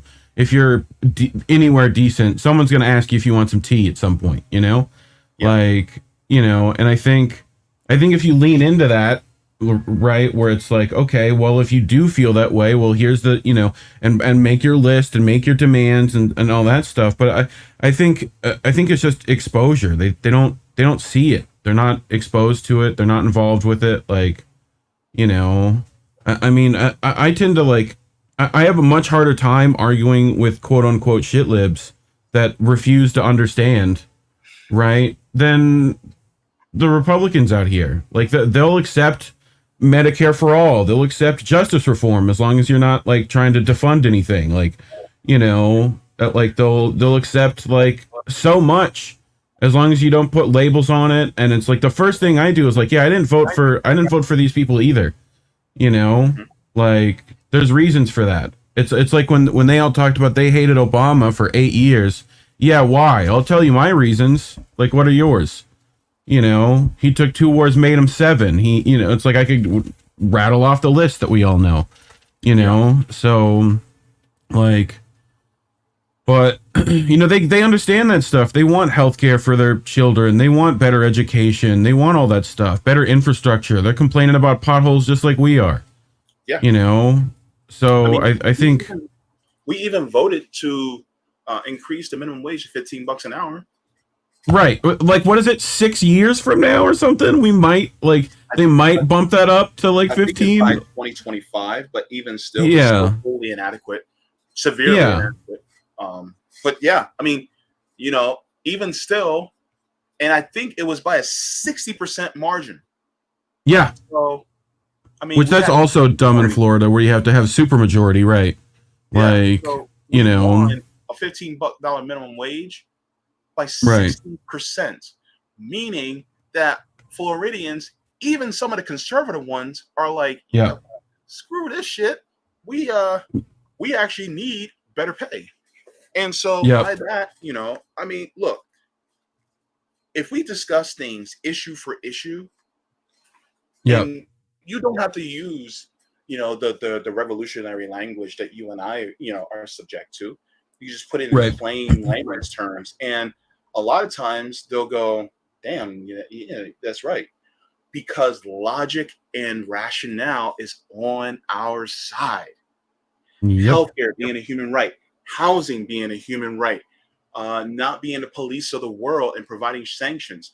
Look, we're in Florida. We can talk about climate change because it's literally happening to us. It's right here. Yeah. And I mean, the people on the far right can't even deny it, because they'll be talking about the red tide, and they'll be talking about how, holy shit, did you see last time we had a storm and Miami was getting flooded? I mean, I'm the one who's got to go pull 30 years ago. No, I've got to pull. Wait, the fuck up. And then they're like, oh shit, yeah, I guess you're right. Yeah. Well, we're the ones who got to go pull the fucking straws out the turtle's nose. You try holding an 80-pound turtle while you're doing that. It's not easy. That's not fun. We're the ones who get the hurricanes straight up in here. Every 2 weeks. We're the ones who, dude, it's horsefly season right now. It just started, and I'm like, get out of here. Dude, people don't understand who aren't in Florida. The horseflies, they take chunks of flesh. They suck, you know. But I mean, it's. I feel like Florida is one of those places that could understand if, you know, we had an actual electoral system that did anything worth doing. You know, I feel like the people could figure it out, but it's so, you know, convoluted and covered in money, and, you know, it's meant to not work. It's designed to not do the things we need it to do, you know? So, I don't know, start putting those sandbags up now, Floridians. Like, you're going to need it. So, but yeah, I don't know, man. Just sucks, you know. There's not much there to look at that's like gives us hope. But yeah, and there's literally so much that can be done. I know Nico House is in Miami. Yeah, and you know, I would love to get together with him, Meg, you, Trey, other people who are in this space that live here in Florida, and we can just talk about, you know, the things that go down here in Florida. Right. I'd probably call the podcast Florida Man. Mm-hmm. Yeah. See, I live right under Tallahassee, right? Like, you go straight down from Tallahassee to the coast. I'm like right there, right? 15 minutes away from me is like where all the state senators and all of them have their like summer homes that are on the beach that, you know, cost multiple millions, that kind of thing. Right. You know, but in between Tallahassee and there is a place with like the average income is, you know, below the poverty line. And, you know, it was a fishing village. And now that's barely a, you know, economy that can run, like, you know, so there's no jobs, there's no whatever. And like, people are hurting out here, but 15 minutes away, those fucking politicians can live the life of Riley, you know. And it's like at one point I just need to get a camera and head up to Tallahassee and get in people's faces. But, you know, like I don't know if that, sometimes you feel like that's not going to do anything either, you know. So, but it sounds like Palm Beach, because if you go to West Palm, then it's all rich area where also Jeffrey Epstein had a mansion out Wasserman Schultz. Yep. Yeah. But then if you go to Palm Beach, you know, on the other side, you know, inland, then it's just poor neighborhoods, you know, and it's like a divider, just like here in Orlando. I live in Southwest Orange County, you know, and it's basically the hood. And, you know, this, you know, we have a lot of Puerto Rican and Haitian immigrants in this area too. But then Viva Boricuans. Yeah. Sorry, go ahead. But then if you go down the road, you'll go into an area called Windermere, and there's neighborhoods like Isleworth out there. And those are the neighborhoods where a lot of the rich in Central Florida live. And I mentioned it before, but Shaquille O'Neal, his old house is out here, as well as Tiger Woods. And, you know, of course, there's some people who are probably, you know, in government who also have a house out there in Windermere and you know, neighborhoods like Isleworth. Right. And, you know, it's also the area where they'll have, I think, like golf courses, like, you know, and they have I think the Arnold Palmer Invitational, stuff like that. Yeah. And Naples. You know where Naples is at? Every single time I hear about Naples, Florida, I think about nipples. I know. And it's some dumb Americans who think, you know, we could be like that city in Paris. You know, like, what? France, motherfucker. France, not France. Like, Paris, city in France, Naples, also France. Like, you can't. Anyway, you know. Nipples, but Florida. They have, like, the most golf courses to be built, like, more than any other city in, like, the country. There's, like, a ton of them on the books for golf courses, you know. Like, I used to live there right next to the Panther Reserve, you know. Taking the trash out at night was a little scary, you know. So that big old cat gonna come get you, you know. But Like that was out in like Immokalee, which if you know anything about Naples, like that's what runs Naples is Immokalee, right? That's where all like the Hispanic immigrants are, right? That's where like all the people that people are trying to hide so the government doesn't find them so they can still work on their farm. Like that's over out there, right? But you know, those communities, man, they work so hard to make sure people are still good, you know? Like I remember going to like farmers market there out in Immokalee, and as a little fat white kid, right, who some Hispanic guy would just lop off like a foot of sugar cane and just hand it to you, right, and you're just walking around the farmers market with like a sugar nah, like loving every bit of that with the corn, the street corn, that shit's what's up, you know, but like. I mean, Naples is so. It was one of the biggest. I remember somebody bought like a multi-million-dollar house, like on beachfront property, right? Tore the $1 million house down to build their own mansion. Like, what? Like, you know, you just bought millions of dollars like worth of real estate. You didn't even want the house. Like, you just wanted the lot. Like, that's just bad money usage, you know? Like, yeah, dude. Like, funny enough, Elon Musk owns Titusville. That makes sense. That's the Space Coast. Like, their economy depends on Elon Musk. Yep. And yeah, well, it's like Decatur and shit, right? That's why capitalism is so dangerous. Because it literally gives the power of one man to either provide for a city or to plunge a city into poverty. Yeah. That shouldn't be. The whole idea. Do that. The whole fucking idea of like capitalist spacefaring, right? You're going to give one guy and his company to gatekeep us getting the fuck off this rock for one, right? Because you know the poor folk ain't gonna be going. We're gonna be stuck here, right? On the world they fucked up, you know, where they stole all the resources. And you know what they're gonna do? They're gonna go out there and steal all the other planets' resources for themselves, right? Make sure we get none of that, right? And then you're gonna be stuck on this fucking rock covered in smog, you know, with global warming happening. It's gonna be too hot. Too much fucking, like, every tornado, storm, hurricane, it's gonna fuck you up. Like, they're gonna be chilling out there in the fucking, you know, space dock, like, with their champagne and fucking caviar, and we're gonna be screwed over. Like, it makes no sense why people cheer that guy on in any way. Like, you know, like, space should be public funded. The last time we did that, it's because we wanted to keep the Russians from getting on the moon. Maybe we should just try to do that to get the fuck off here. We have a finite amount of resources on the planet. We need to use them to actually keep humanity alive. That might be nice. You know? Like, ugh. But, you know what? Honestly, the space program, which, of course, you know, according to history, Operation Paperclip actually scientists and put them into NASA as well. Werner von Braun. Yep.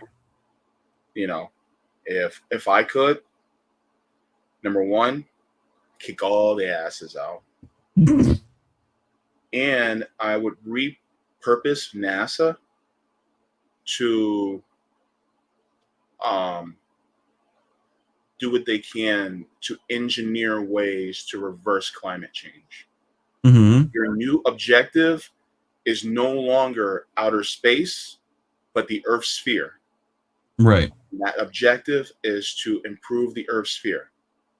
And through that R&D, we are going to improve our nation, but we're also going to use our military to improve the world. Here's what I'm saying. Okay, so we found a way to do a high-speed rail that is completely energy efficient and that can be used, by, with as little impact to the environment as possible. Okay, first what we're going to do is we're going to take trillions of dollars invested here in the United States, and we're going to do that across the board, across all of our territories as well as our states. And then we're taking that same technology, we're going to Eastern Asian nations as well as African nations, and we're all going to use our military to build those systems there for free. We're going to connect all the African nations together by high-speed rail as well. And we're doing it because out of goodwill. Because that's who the fuck we are. Right. I want to take this American exceptionalism that we have, and I want to use it to flex by use of goodwill.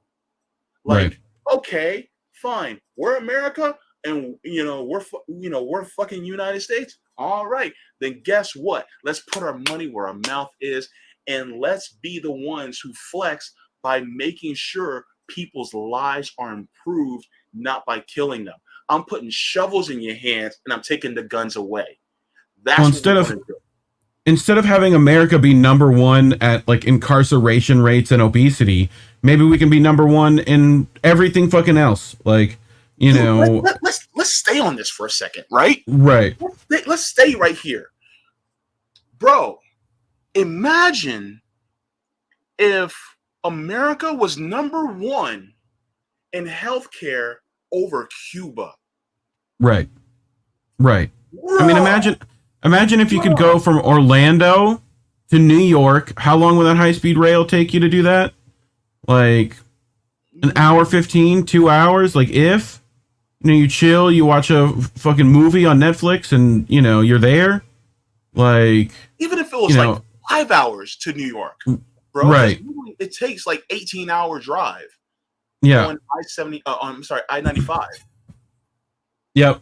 Well, they don't want people going to protests easier, like they don't want people to be able to travel in any way, shape, or form easily. You look at the last times we improved travel in the United States, it increased like economic ability of the actual like civilians by like 200%, like crazy numbers, just because we made an interstate. Because you could travel from like Topeka to like like Minneapolis, like in consistently. You're able to like transport goods consistently. Like the rest of the world is already beating us in all those factors, right? They have much better infrastructure. They have much better education systems because of that. Their civilians are able to travel much easier. In Europe, you can go anywhere on a train in no time. Like, and it's not expensive to do that. Like, you can it's like $10 for like, you can go anywhere. Like, there you go. You want to go to France for the weekend? Like, okay. Like they party in Spain. Like British people go party in Ibiza. Like, for a weekend, they just go. Yeah. Imagine if you could do that. Like if you could just go to California for a weekend and, like from me to Miami, it's like 12 hours. Like, like that's a ridiculous drive. And especially with gas prices the way they are, I'd love to be able to just get on a train and like head down there and, do something. Like it would just make it easier. It would make it be easier for people who are in the nowheresvilles to like actually do stuff, if they could travel easily. Yeah. There's no public transport like anywhere in Florida. It's all terrible. Yeah. Let's stay on this positive route, okay? Yeah. What if, Trey, you're back. Welcome back. What if you can jump on a high-speed rail in Florida from Jacksonville, get down to Miami in 2 hours? Right? That's reasonable. You can get down to Miami in 2 hours, jump on a boat, a ferry that'll take you down to Cuba for a weekend vacation. Yep. Or people commute 2 hours to work. Imagine if you could commute 2 hours to Miami for work, like, you know, you might do something you like better than what you're doing now. You're stuck at working at Walmart right now. Like, you know, like, Be a bartender on South Beach. right. You know, Exactly. girls with string bikinis. Yeah. Like, I'm going to go be a male model down there. It's going to work out great. Like, you know, so I'm still waiting for that. Why have they not filmed a Bond movie in Miami yet? Miami seems tailor-made to do Bond. Like, it's got all the old Art Deco stuff. Mhm. You know, you got the whole like Roman villas the cartel guys have built out in the swamp. Mhm. Like, you got the business district. You know, I'm just pitching it for whoever wants to, you know, get me on board to make this movie. Like, I'm down. It's gonna be a great, like, but yeah, I mean, they don't do any like infrastructure here. Yeah. You know. Yeah. So I'm not sure if you know about the I-4 Ultimate that's going on here in Central Florida. It's yeah, billions of dollars, and it's number one, it's over budget. Number two, it's over schedule. It's like past the schedule that they were supposed to take place. I think it was supposed to take place over 6 years. I think it took about 7 or 8 years. mm, And instead of putting in true high-speed rail that can say connect Orlando to Daytona, or right, connect Orlando to Tampa, you know, and then maybe connect Orlando to Gainesville, you know, or something like that. yeah, Instead, they decided to put this massive highway that increases the amount of traffic that we have in Central Florida, which is crazy. So in yeah, Orange, Seminole, Volusia, and Lake counties, that you basically have this influx of cars that is taking up on the road, which contributes to climate change. right, And you know, people still have to drive everywhere instead of giving us. I think it was supposed to be like bright side or high speed rail, something like that. We yeah, were supposed to have, and somehow yep, for some reason it's not moving forward. Probably because the politicians are like, no, we don't want that, because then it'll actually be good for people. right. We're the motherfucking Sunshine State. Where the fuck is our solar? Like, why are we not like leading the fucking like nation in solar power? Like, to me, it's like if me and, you know, JB here we're running the shit. It's like easy shit to us. Like, oh, what are we gonna spend our money on? The shit that actually matters. It's like America is the fucking, you know, your shitty boyfriend in the basement who's buying a ton of fucking samurai swords, right? Instead of fucking food and like, you know, like fucking clothes and like plates and shit. Like he's got the fucking eating cereal out of a fucking bowl, like a cup, because he doesn't have any bowls. Like, No, you know, he's eating cereal out of a Cool Whip, you know. yeah, Cool but Whip right, bowl. yep, fucking. Like that's, you know, he's thinking about buying another fucking samurai sword. Like, I gotta have another one. Like, Yeah. you know, Oh, I guess so samurai sword, you know. like it's like, dude, we need. Well, wait a minute. We gotta go to the What is doctor. it? Like, right. Like, to me, it's simple shit. Everyone looks at the. I've not met anyone that is happy with what our country is right now. Like, you know, and it's like we want to be. We Yeah. would love to be. Like, you know, we get told when we start asking for things to fucking, well, why don't you fucking leave then? You know, it's like, fuck you. I can't afford to, motherfucker. Right, exactly. Dude, people can't even afford it. Do you have your weed card in Florida? At least that's some escapism. I don't Like- because I can't afford it. Because it's $170 fucking dollars for 7 months. You get 7 months, $170. Fucking what? All right, dealers of the world, 3.5 grams, $40. $40 fucking dollars for an eighth. Like, we're supposed to fucking be okay with that when we can have somebody, the same guy selling watermelons at the back of the truck. You know, you get some fucking boiled peanuts and a burlap sack full of weed for like $8. I'm down. Like, you know, God bless But- the dude that sells watermelons out the back of a truck and boiled peanuts on the side of the road, and can sell weed for $8 out of a burlap sack. dude, that dude's doing it up. I know, right? Like, we set it up in Florida to have this thing called vertical integration, which all that means is that to own any part of a weed business, whether that's growing, trimming, extracts, like any of that stuff, you have to be able to afford essentially the entire business train. You have to be able to afford shipping it, retailing it, testing it, the medical facilities that give out the licensing for you, like, so you have to be able to afford all that. So what that mean for any of those businesses? It's all the rich motherfuckers doing it. 5 businesses in Florida, 5, own 85% of the weed business. Damn, it's crazy. 5. Dude. That's an oligopoly. That's just, and people like are like, wait, well, how's that bad? How's that? What do you mean? How's that bad?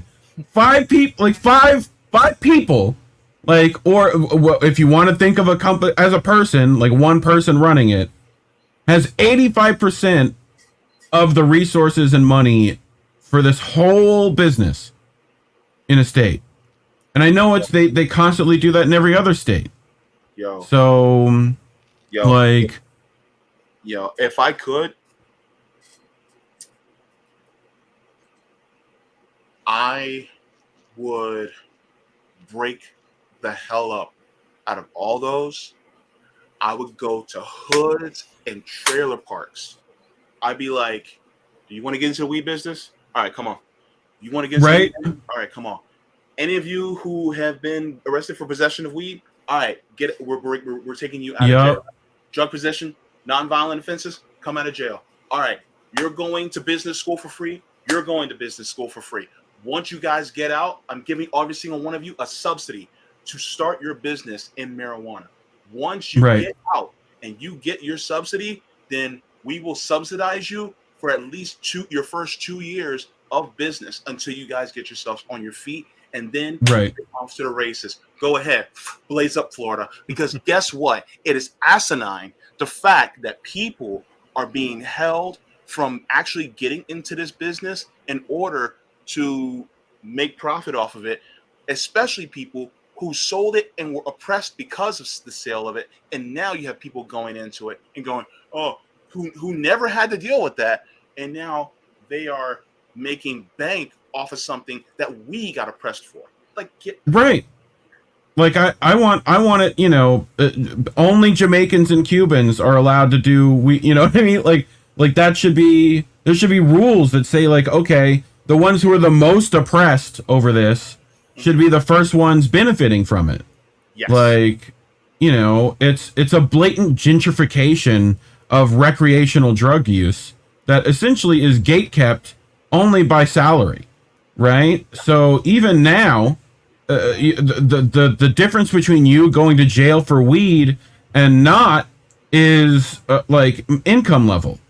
It's which it already was, but now it's like even more so. Like, you can just buy a card for 7 months and then not have to worry about shit. So versus like, if you don't have one, can't afford one, or don't have an ailment that you can say can give you this, you're stuck being paranoid and looking at like that sucks. Like, you can lose your job, your livelihood, and everything over nothing that everyone knows is fine. Like, I wish I could, but you have to, just in order to be able to go and get a consultation and apply. I think it's like $300, and then I have to travel like way out there because I don't live close to that area, which I don't have transportation. So I gotta drive an hour into Tallahassee to fucking spend 15 minutes in a doctor's office with Dr. Professor Weed. Shout out. But like, that sucks. Like, and we're one of many. That can't afford that. Yeah, right. You could easily get it. It's like literally like, hey, I have this. Okay, cool. When do you want your stuff? Like it just makes no sense to me. Like, why we're still arguing the same shit we've been arguing for the last like 4 decades. Yeah. So you know, and the only reason they allow us any room is because they can make money off us. Like, that's ridiculous. So hopefully things start changing, you know, but you know, I would love that. I'd love just, you know, like we could also, weed resorts would go great here in Florida. Imagine that. 5-star resort, Miami, right off South Beach. You got a little comedy club attached to it, you know. Listen to this, all right? I'm gonna use you as a subject for whenever I do these scenarios. Hope you don't mind. No, I don't mind. Okay, so you literally jump on a high-speed rail, right? Okay, so who's running Florida? Me and Reef, okay? Reef is governor, and I'm lieutenant governor. Okay, so you're literally going to get on a high-speed rail. You come down to Miami. You go to a resort. And you have a bar, right? And at that bar, you have your drinks that you can choose from, and you have your weed you can choose from. And you have weed connoisseurs on site to give you consultation on what you would like to have. Like, for instance, you're like, you know, I just want to chill, but at the same time, I'm thinking about going out there and dancing. I see a fine honey that I just want to talk to, but at the same time, I want enough energy to be able to dance with her. You got something for me? And he's like, you know what? And you got some dude that's sitting there, and he's like, you know what? I think I know just the right one. And then he picks out one for you. He's like, this I think will match best with what you want to do. And then you're like, okay, let's try that out. And then you blaze up, right? They got temporary use bongs that are made of glass that are, you know, that they sanitize, you know, and wash between uses, just like they do with glasses at a bar. And you use the bong, and then once you're finished, you can, you know, you pay and tip the bartender. Well, no, you pay for your drink because the bartenders are making a living wage. And after you do that, you go out, you dance with the honey on the, while at the bar, and you have yourself a great time. And then, because you're not driving anywhere, you can jump back on the train, take a couple hours back to Jacksonville, go home and have yourself a good night.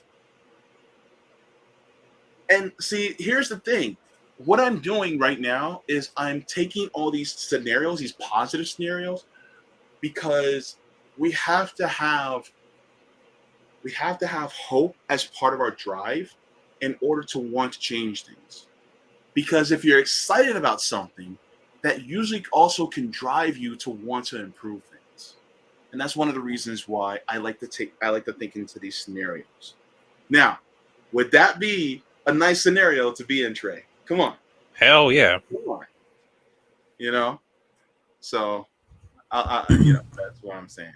I think so. You know, I think that whole business, you know, there's a bunch of us youths who have been exploring that particular plant and stuff for a long time, to where we're knowledgeable, you know, that so like if we had professions in this, we could do great things, like, you know. But like I think, like I said, like I've been, weed resort would be great. You spend a week there, right? You get on your high speed train, you get there, right? You got a comedy venue there, like, you know, there's a little gym right on premises, you know, like the rooms are all like stonered up, you know, your penthouses and stuff. You got the Snoop room, you know, it's gonna be fantastic. Like those are the presidential suites. Like you put Benjamin Franklin, Obama, Clinton. The Clinton one's the worst one because it didn't inhale, you know. So like now we have the Marley suite. Right, that'd be, oh my god, that's the one I'd want. I'd be down for that. Grand suite. Oh, would be great. Like everything's like natural and fucking everything's all like tall. the room service would be banging. Let's talk about that. You know, all the edibles that could get brought. Like, you put a restaurant on premises that only does like, you know, medicated stuff. Like, you know, I'm ready for that. If any entrepreneurs want to, you know, get at me, you know, we'll get a dude. Like, well, we're getting you on staff. Trey's gonna be there. Like, we're all working there. Like, I'm okay with that. You know, I'll be concierge. Fuck it, I don't care. I'll be the concierge. concierge. You know, but Welcome, Mr. yeah. Ray, to our resort. It's so nice to have you. I have your daily blunt here ready for you. Or if we actually have a great selection that you can do either from a pipe or bong. Which do you choose today? Yep. If you check out a selection of room services, you could get the, you know, dude, I'd be so happy. Like, that would be fun and enjoyable. People would go travel miles for that. Like, you know, you have a spot for all the comedians and stuff. Essentially need a hotel anyway if they're gonna come down. So like, you're just room and boarding them there.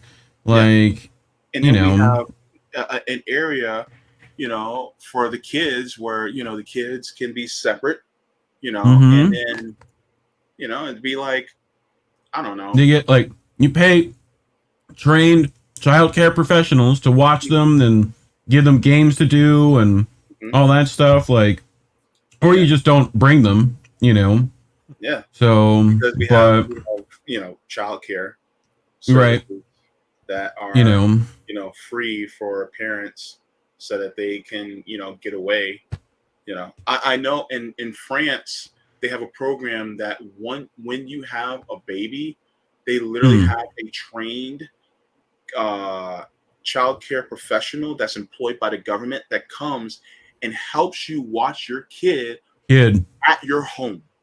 Like, yo, if I could, I would make that a law so that you can opt out if you wish, but guaranteed right after you have your baby, you're registered in the system, and then person comes over daily to help you watch your kid for like 8 hours. So it's like, if you want to handle some errands or you want to go to sleep or something like that, go ahead. They'll take care of your kid for you at your house. Yep. You know, I mean, I supervise them. Other places in the world get things like, you know, parental care, like paid leave for both the mother and father, like, you know, for like a year. You get a whole year paid off of work to like watch your kid. You know, like significant. They've done multiple studies on how that affects like the child's life, and it's beneficial to no end. Like, you know, so I think all these things are like they're easy to implement. Everyone could agree on those things. Like, you know, if they had the ability to do that to people they cared about, you know, if I could give people health, wealth, you know, like individually, we all do. You know, I know followers of RBN and yours specifically are some of the biggest that are helping with mutual aid, stuff like that. Rome's coming to Orlando to do that very thing. Like, you know, I'm so excited. That's gonna be fun as shit. Like, you know, you guys are like, invited that's to come down too. If you let me get on that high-speed train and get there. Like, you know, gas be expensive out here and shit. You know, but like, yeah, I one of these days I'll definitely make it down there to everybody. But you know, but yeah, like right now we're the ones doing it. We're doing we're the one putting the mutual aid out. We're the ones, you know, trying to keep people like afloat until some better stuff can happen. Which that to me is the real hope that I see. Everyone's trying to help each other. I love that shit. You know, so, but more of that, please. Yeah. But wouldn't it be cool if restaurants had a weed smoking area? Would be great. Where you can smoke, you know, and then you go to your restaurant part and then you eat there. Yeah. Fucking Denny's would be a whole lot better, wouldn't it? I'd be killing it. Like I'd be selling weed on the side and be like, here you go, have your weed, and Mm-hmm. then you guys come over to my restaurant and then eat. Yep. What do you want? You want some mac and cheese? Some dino chicken nuggies? Yep. You know, like Mm-hmm. be easy peasy, and then give you big tips too. You like, I think that's a like 5, lays down like a couple 20s, like you know, you be doing it up, man. Yeah. But like, I don't know. I do see hope on the horizon. There is stuff there because I think people are just looking at it like the rest of us are and going like, what the fuck? There's clearly better ways to do this. So, you know, but anyway, I gotta head out. All right. My boy Indy Left is gonna be on Misty's radio show here in a bit. Want to make sure Okay, I cool. catch that. So, Mhm. you know, everyone go check out that if they're not still watching here. But go find everyone on Twitter. Mine's at Reef Breland. So if people want to go find me that haven't done that yet. But anyway, love you guys, fam. Keep doing what y'all do. You know, like we'll be here with you, whichever way y'all go. But anyway, love you guys. Love you, man. Cleanse yourself in the waters of Lake Minnetonka. Bye.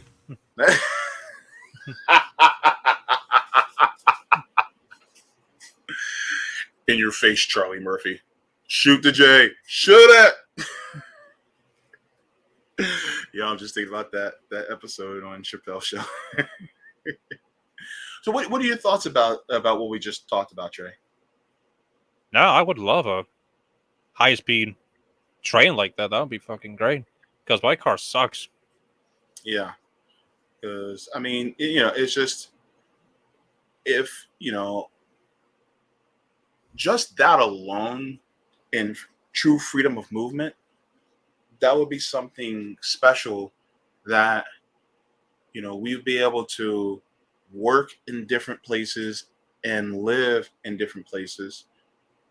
Of course, it wouldn't be as comprehensive throughout the entire state.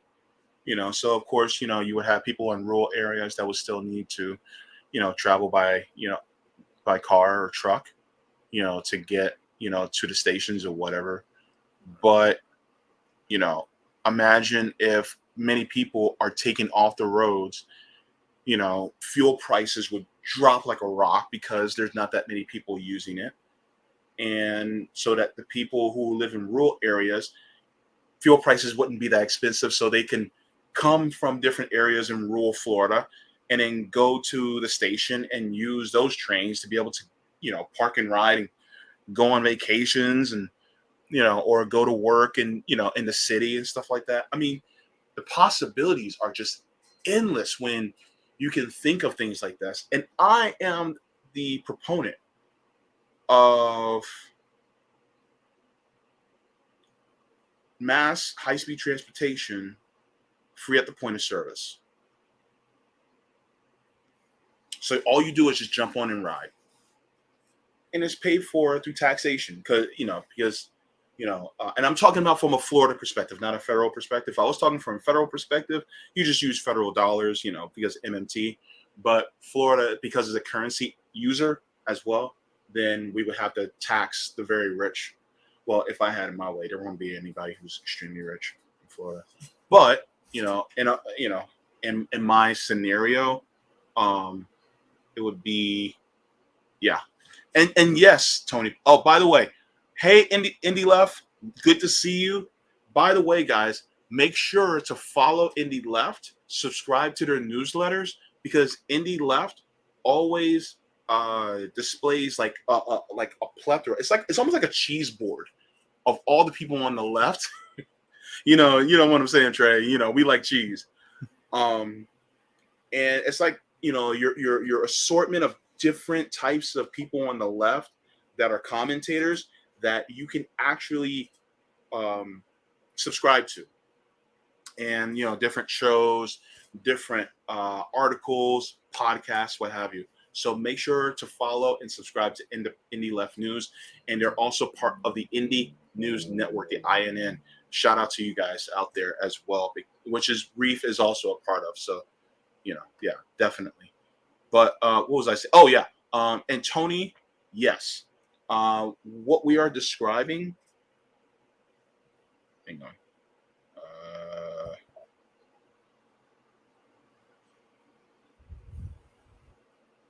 This is going to be extended. Okay. What you are describing, Tony, is true. You guys are describing the oligarch's nightmare. Yes, because oligarchs in my fantasy cease to exist. Um, I would outlaw and make oligarchy illegal. I would make hoarding wealth illegal. Because once you have all your basic needs met, and then you have something for, you know, doing extra, passive income so that you can, go out and, do things that you would like, go on vacations and places and things like that. Once you have that much money, I'm shit, I'm taxing at 100%. But I wouldn't need to, because in my scenario, in my fantasy, honestly, every single company will be worker owned.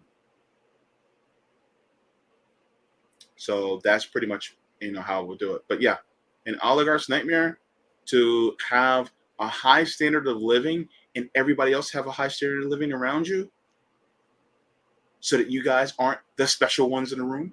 Yeah, definitely. Have anything to add, Trey? No, that's a very lit fantasy. All right, thank you. All right, so I mean, I've been going for about 2 hours now. So I just wanted to, try to, close out this, this stream, with saying that,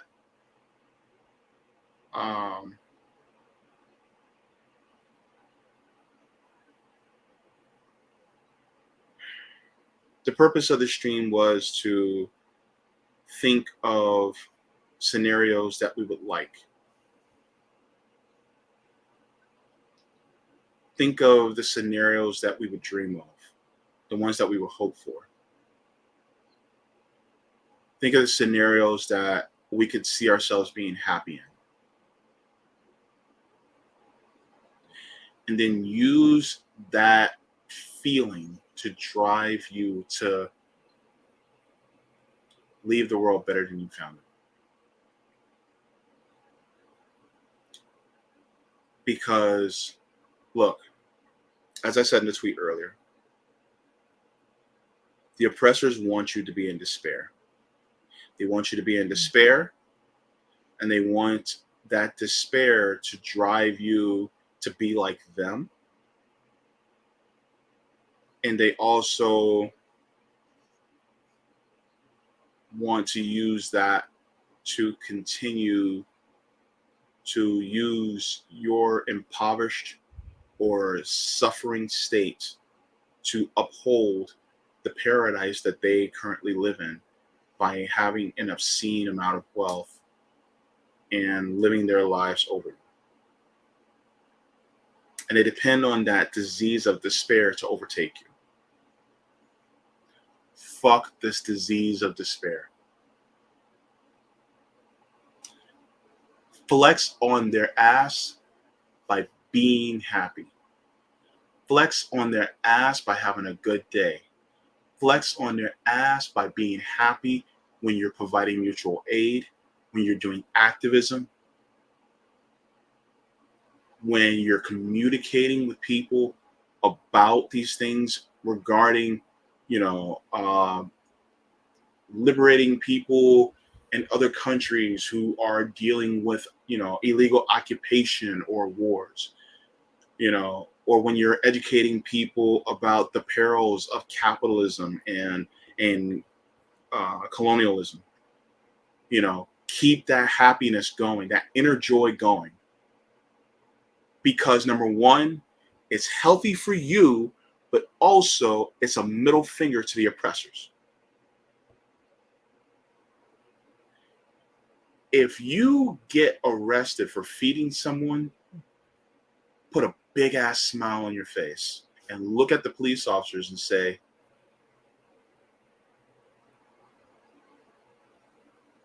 don't say anything because, well, don't talk to police without a lawyer. But have in your mind that, you know what?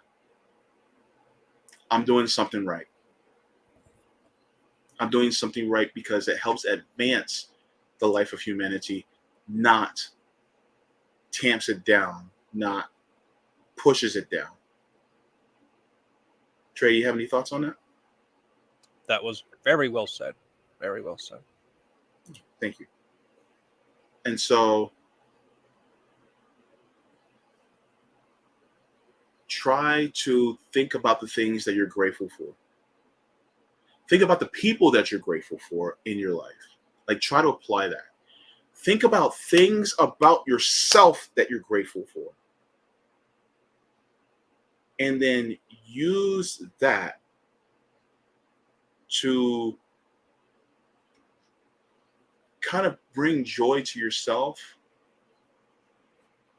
And then also, as you're helping others in any way possibly that you can, even if it's just sharing information, be grateful for that. That you're helping improve the world in some way, shape, or form. Be grateful that you have the heart that loves humanity in itself. That's something to be excited about. That's something to be joyful about. And as you continue to put it into practice, look, you royalty, baby. That's what you are. You know? You are the shit. Look.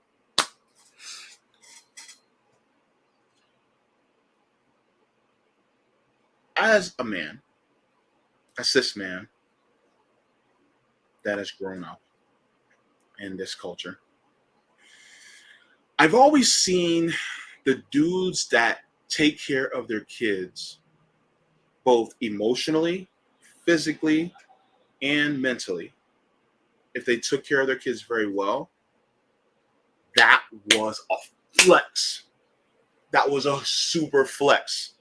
If your kid is, dressed, well, if they're, giving healthy meals, if you're the type of dad that was like very, that you treated your daughters, like, you cherished them, you treated them like princesses, you treated your sons like princes, you spent time with them, and you just did all the good and righteous things that a father should do. If you did that, that was a flex, right?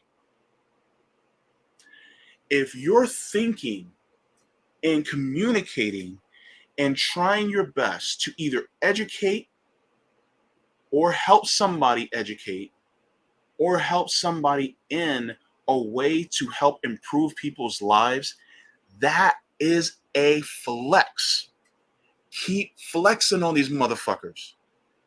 Keep doing it. Why?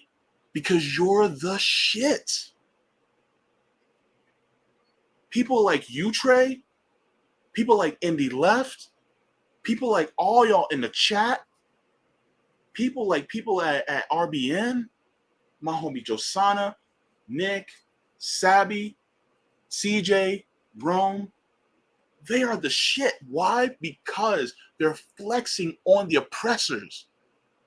Flex on their ass. Keep doing the best you possibly can. Because guess what? You're helping to advance society. You're helping to advance humanity into a period where we will thrive.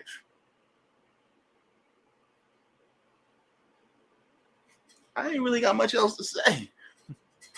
I just want to thank y'all for being here with me. Thank you, Trey, for coming in and, and being here and giving your thoughts. Yeah, no problem. Can I plug in my channel if you don't mind? Sure. Yeah, go ahead. Yeah, it's called The Trey Channel, and it's on Odyssey and Rumble, because I ain't dealing with YouTube censorship bullshit. So I got you. I feel you on that. yeah, it's just shorts and rants and all that shit. So yeah, all right. Yeah. And make sure to give him Trey a sub and follow him on Twitter He has his Twitter handle in there, the TMM Film Guy. And look, I really don't have much else to say, on this subject, but I hope to do another stream like this, next month, But if you guys, are wanting to, if you're not subscribed, make sure to give me a sub if you feel so willing. If you haven't liked this stream, please make sure to give it a like. What else was I going to say? My usual closing remarks. Duh, JB. Make sure to water yourselves, water your plants, leave the world better than you found it, and smoke them if you got them.